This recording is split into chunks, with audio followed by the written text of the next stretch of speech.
जैसे संस्कृत व्याकरण के हिसाब से हम जो दर्शक हैं उन लोगों को बता रहे हैं कि कैसे किस शब्द का क्या मतलब होता है व्याकरण के हिसाब से, लेकिन कुछ ऐसी चीजें हैं, कुछ ऐसे नाम हैं शिव के जिसके पीछे कोई ना कोई घटना जुड़ी हुई है। अगर आपको उसके संदर्भ में कुछ ज्ञात हो तो बताएं। हम नाम लेते हैं, उसका मीनिंग हम लोग जानते हैं और उसके बाद उस घटना के पीछे क्या कारण है। अगर आपको पता हो तो आप बताइए, अगर मुझे पता है तो मैं बताता हूँ। हम लोगों ने पिछले वीडियो में भगवान का नाम खटवांगी तक हम लोगों ने कवर किया। खटवांगी के आगे हम लोगों को कवर करना है। तो भगवान का इसके बाद जो नाम आता है खटवांगी के बाद वो चित्रवेश। चित्रवेश का अगर व्याकरण के हिसाब से मतलब देखें तो चित्र का मतलब होता है फैब्रिकेटेड और वेश का मतलब होता है रूप। जो शिव का रूप है वो फैब्रिकेटेड है, बनावटी है, बनाया गया है। चित्रवेश का मतलब यही होगा जो जिसने बनावटी रूप धरा। अब आपके हिसाब से इसका क्या मतलब होना चाहिए? क्या ये सही है? नहीं, हम ये नहीं कह सकते हैं कि सही गलत है, क्योंकि विद्वान लोग तो हर शब्द को अलग अलग अर्थ लगाते हैं। नहीं, मैंने व्याकरण के हिसाब से बताया है, मैंने आपको व्याकरण के हिसाब अब हम ऐसे शाब्दिक अर्थ बताएंगे चित्रवेश का।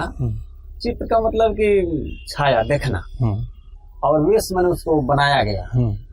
वो असलियत नहीं है लेकिन उसको सजाया गया। तो इसका मतलब हमने जो कहा वो ठीक है। जो शिव का रूप है, जो दुनिया देखती है, चाहे दुनिया जो तस्वीर बनाती है या मूर्ति बनाती है, वो जो रूप है वो बनावटी है, वो असली नहीं है। शिव यहाँ पे क्लियर कर रहे हैं उनका। और इसके बारे में एक उपाख्यान जो है विज्ञान भैरव तंत्र में इसके बारे में एक उपाख्यान आता है। देवी पार्वती जब शिव से पूछती हैं कि आप कह रहे हैं कि हम भैरव हैं और आपका फिर ये स्वरूप क्या है, तो उन्होंने बताया था कि ये मेरा जो स्वरूप है ये गंधर्व नगरी की समान डुप्लीकेट है।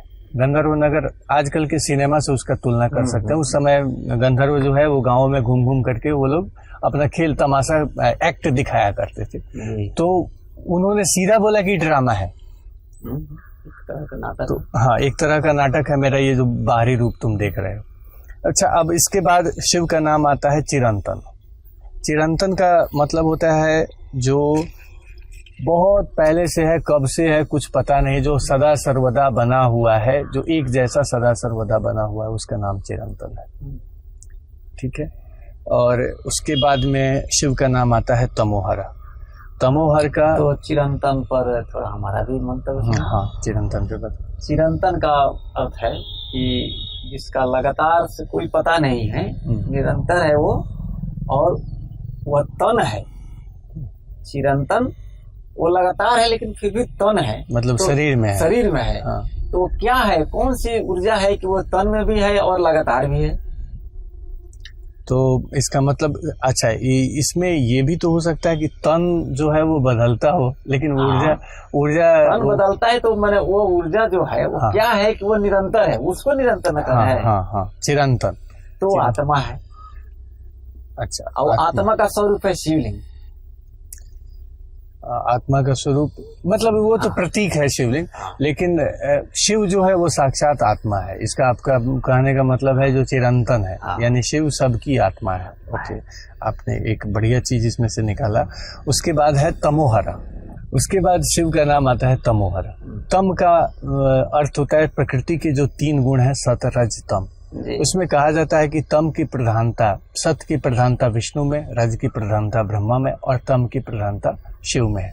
तो शिव स्वयं तमोमय है, फिर वो तमोहर कैसे है? ये विवादास्पद, मतलब उल्टा बात आ रहा है यहाँ पे। ये उल्टा कहने में लग रहा है देखने में, लेकिन जब उसको जीवन में धारण करेंगे तो सीधा है।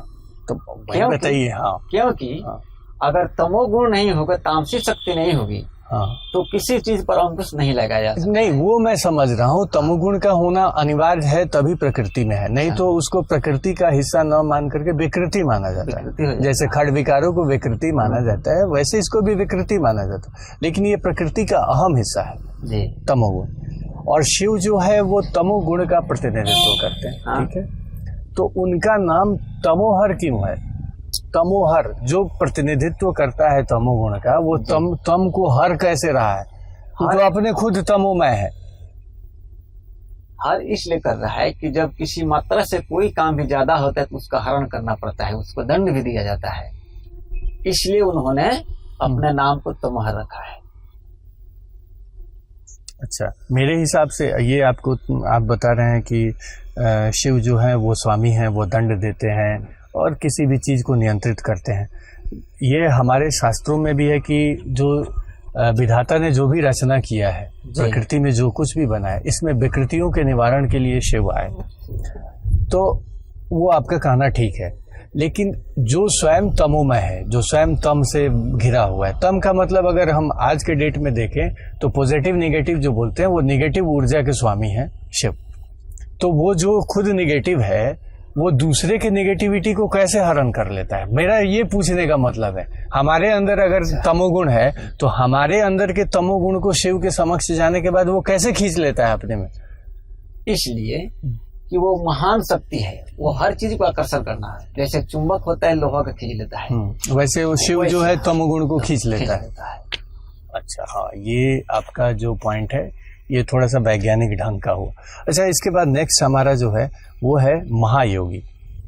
शिव का नाम है महायोगी। ये तो इसको समझाने की जरूरत है, क्योंकि योग का आविष्कार ही शिव का किया हुआ है। अच्छा, एक नाम है गोप्ता। गोप्ता का अर्थ होता है जो गोपनीय विद्याओं को जानने वाला है, गोपनीय ज्ञान को जानने वाला है, उसको गोप्ता कहते हैं। ये मैं यहाँ पे ठीक हूँ? अच्छा, उसके बाद शिव का एक और नाम है ब्रह्मा। अब एक कहानी ये बताती है कि सृष्टि के प्रारंभ में जब विधाता ने सृष्टि किया, गुप्ता पर थोड़ा हमारा विचार सुने। बताइए। शिव गुप्ता इसलिए अपना नाम रखे हैं कि गो से गो माता। नहीं, ये गोप्ता शिव ने नाम नहीं रखा है, शिव को नाम दिया है विष्णु ने। अच्छा, गोप्ता। अच्छा, ये जो सहस्त्र नाम की हम चर्चा कर रहे हैं, अच्छा, ये सहस्त्र नाम दरअसल स्टोरी ऐसा है कि भगवान विष्णु का जो चक्र था, सुदर्शन चक्र, उन्होंने कहीं पे इस्तेमाल किया। वहां पे शिव अथवा भगवती काली आदि शक्ति वहां पे जिसके ऊपर इस्तेमाल किया उसका रक्षक बन के खड़ी थी। या शिव ही खड़े थे, ये मैं पूरी तरह से नहीं जानता हूं, उसको एक बार देखना पड़ेगा। तो उस स्थिति में क्या हुआ कि उन्होंने जब अपना सुदर्शन चक्र का प्रयोग किया तो वो जो शक्ति उसकी रक्षा कर रही थी, जिसके ऊपर प्रयोग किया, शिव या काली, उसने उस सुदर्शन चक्र को निगल लिया, समाप्त कर दिया। अब ये हो गया हथियार विहीन। तब इनको चाहिए था सुदर्शन चक्र, तो शिव की तपस्या कर रहे थे, तो शिव का 1000 नाम, सहस्त्र नाम का पाठ कर रहे थे। तो 1000 नाम उन्होंने शिव को दिया, शिव के कर्म के गुणों के आधार पर, कर्म और गुण के आधार पर शिव को 1000 नाम दिया। उसमें एक नाम दिया विष्णु ने गोप्ता, जो गोपनीय बातों को जानने वाला है, जो गोपनीय विद्याओं को जानने वाला है, उसको गोप्ता कहा जाता है। अब आप बताइए, आपको क्या लगता है गोप्ता? ऐसा किसी कोई भी घटना होती है तो उसका कारण एक नहीं होता है। नहीं, गोप्ता का मतलब मैं वही गोप्ता का अर्थ बता रहा हूँ। गो से होता है गो माता, औप्ता है वृषभ का नाम होता है ना। अच्छा, तो वे गोप्ता के गो माता के जो पति हैं वृषभ, उसके स्वामी है ना। इसलिए उनको गुप्ता भी कहा जाता है। मतलब आपके कहने का मतलब जो हम लोगों हिंदू सभ्यता में जो गोवंश है, गोवंश में जो पुरुष है वो शिव है। अच्छा, ऐसा मतलब गुप्ता का आपके अनुसार मतलब है। लेकिन ठीक है, ये भी सही है, ये भी माना जा सकता है सही, क्योंकि आपने जो व्याकरण के हिसाब से बताया वो सही है। अच्छा, ब्रह्मा का जो मैं स्टोरी बता रहा था, ब्रह्मा को, सृष्टिकर्ता को ब्रह्मा कहा जाता है। तो सृष्टिकर्ता ने हिंदू धर्म के अनुसार जब ये सृष्टि किया और उसके सृष्टि का जब विस्तार नहीं हो रहा था, वो बढ़ नहीं रहा था जिस हिसाब से एक्सटेंड होने का चाहिए, उस हिसाब से, जैसे ब्रह्मा ने अपने मानस पुत्रों को जन्म दिया, सप्त ऋषियों को जन्म दिया, अंगिरा आदि ऋषियों को जन्म दिया।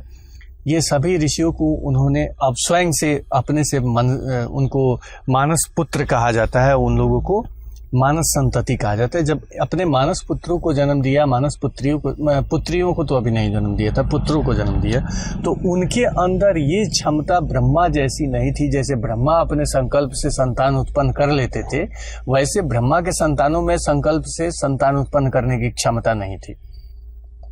तो उन लोगों ने अब ब्रह्मा टेंशन में आ गए कि भाई अब ये अकेले मुझे ही विस्तार करना है, कोई मेरा हेल्प करने वाला नहीं है, फिर ये सृष्टि का विस्तार होगा तो कैसे होगा।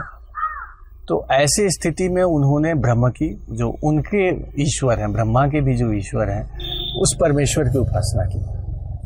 तो उस परमेश्वर की उपासना की और ऐसा मन में संकल्प लिया कि उफ, काश मेरा पुत्र भी परमेश्वर जैसा ही शक्तिशाली होता और वो भी इस सृष्टि को करता।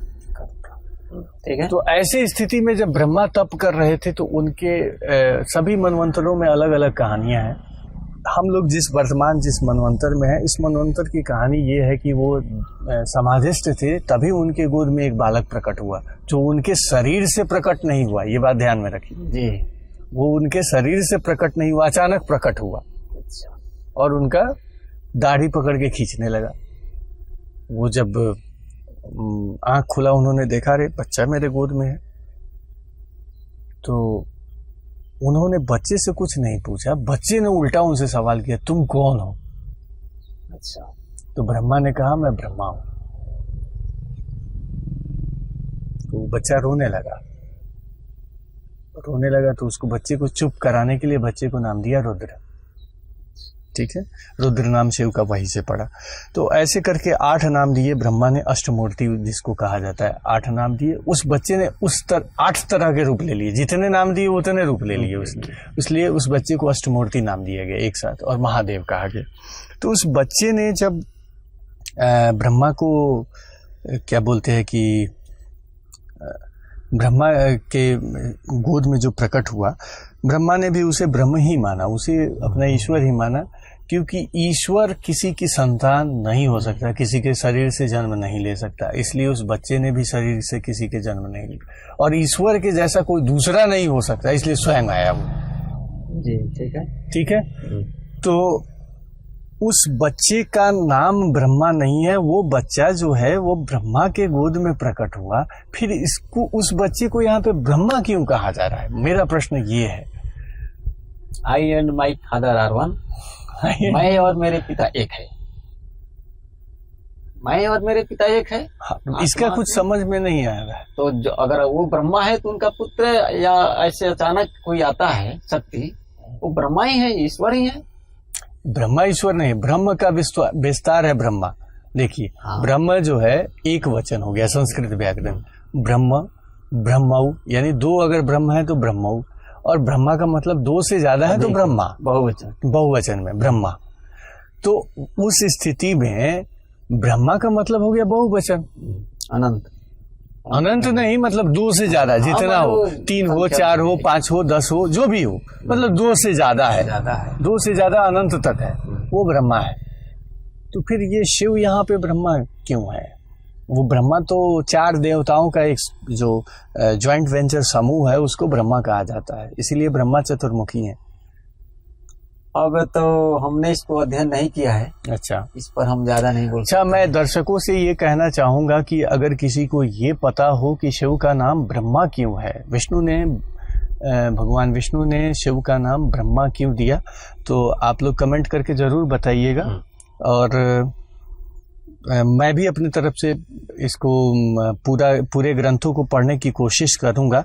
एक्चुअली इसमें जानते हैं समस्या सबसे बड़ी क्या है, कि शिव ने अपना जो दिनचर्या है उसको डायरी मेंटेन किया था। ठीक है, और जो डायरी मेंटेन किया था वो 100 करोड़ श्लोकों का था, उसमें 100 करोड़ श्लोक थे, 1 अरब। अब सोचिए वो कितने साल से उन्होंने अपना डायरी मेंटेन किया था। वो डायरी लग गया महर्षि वेद व्यास के हाथ। महर्षि वेद व्यास ने उसको काट करके 24,000 श्लोकों का बनाया। तो उसमें क्या है? कुछ नहीं। तो उसी को हम लोग पढ़ करके अंदाजा लगाते हैं, जिसका 100 करोड़ का अपना ऑटोबायोग्राफी हो, वो तो गायब हो गया। उसमें से ऑटोबायोग्राफी का जो साइनोप्सिस है, समरी भी नहीं कह सकते हैं, सिनोप्सिस कह सकते हैं, उसका मोटा मोटी जो रूप वेद व्यास ने दिया, हम लोग उसी को पढ़ते हैं। और उसी को जानते हैं। कभी कभार ऐसा होता है कि हमें ऐसा कोई शैव संप्रदाय का संत मिल जाता है जिन लोगों में कुछ चीजें परंपरा से, गुरु परंपरा से निर्वहन होती है, वो मिलती हैं। लेकिन ऐसा अभी तक मुझे गुरु परंपरा में चीज नहीं मिला है कि शिव का नाम ब्रह्मा क्यों है। ठीक है, इस पर हम लोगों का खोज जारी रहेगा और आप दर्शकों को भी बोल रहे हैं कि हाँ वो लोग भी कमेंट करेंगे। दर्शकों से मेरा निवेदन है कि आज हम लोग शिव के 11 नामों की चर्चा नहीं कर पाएंगे। और दूसरा बात यह है कि हम लोग अब आपके बीच में जो भी वीडियो लेकर के आएंगे वो पूरा डिस्कशन के साथ में लेकर के आएंगे। जैसे अभी हमारे साथ हीरालाल जी हैं, वैसे बहुत सारे ऐसे शैव गण हैं, ऐसे शिव के संप्रदाय को मानने वाले लोग हैं जिनके पास गुरु परंपरा से अथाह चीजें आई हुई, इनके पास भी कुछ आई हैं, इनसे भी निकालने की कोशिश करेंगे। तब तक के लिए हमें आप आदेश दीजिए। जय महादेव। जय महादेव।